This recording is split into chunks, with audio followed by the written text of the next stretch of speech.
பிதா, குமாரன், பரிசுத்தாவின் பேராலே ஆமென். கிறிஸ்துவுக்குள் மிக பிரியமானவர்களே, இன்றைய நாளுக்கென்று ஆண்டவர் நமக்கு கொடுத்த வாக்குத்தத்தமான இறை வார்த்தை, அது ஏசாயா தீர்க்கதரிசி எழுதின புத்தகம் அதிகாரம் 60வது அதிகாரத்துல 19வது வசனம். கர்த்தரே உனக்கு நித்திய வெளிச்சமும் உன் தேவனே உனக்கு மகிமையுமாய் இருப்பார். எல்லாரும் ஒரு ஆமென் சொல்லலாமா? ஆமென். ஆம், கிறிஸ்துவுக்குள் மிக பிரியமானவர்களே, கர்த்தருக்கு நித்திய வெளிச்சமும் நிலையான அழிவில்லாத பேரொளியை வழங்கக்கூடியவர் என்னுடைய ஆண்டவராகிய கர்த்தர். அவர் எனக்கு மகிமையாக இருக்கக்கூடிய தேவனாய் இருக்கிறார். என்னை மகிமையாக நடத்துவார், வல்லமையாக நடத்துவார்.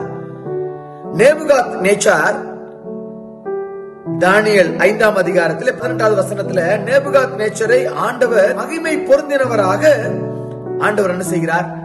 பயன்படுத்துகிறார். அவரை கண்டவுடன் நடுங்கி பயந்தார்கள் என்று சொல்லி 19வது வசனத்துல நம்ம பார்க்கிறோம். அதே நேபுகாத் நேச்சார் தன்னுடைய அகம்பாவத்தினால, தன்னுடைய மேட்டிமையான சிந்தனையினால ஆண்டவர் என்ன செய்கிறார்? அந்த ஸ்தானத்திலிருந்து அவர் எடுத்து விடுகிறார். ஆண்டவர் சித்திக்கு அழைக்கப்படுகிறோம். கிறிஸ்துவுக்குள் மிகவும் பிரியமானவர்களே, நித்திய வெளிச்சம் அழிவில்லாத ஒளியை தருகிற ஆண்டவர் மகிமையை நமக்கு தருகிறார். அந்த மகிமையில நாம் தாழ்மையாய் இல்லாத பட்சத்துல நாம் என்ன செய்யப்படுகிறோம்? தள்ளிவிடப்படுகிற மக்களாக இருக்கிறோம், ஒதுக்கப்படுகிற மக்களாக இருக்கிறோம். நாம் தாழ்மையை தரித்துக் கொள்வோம்.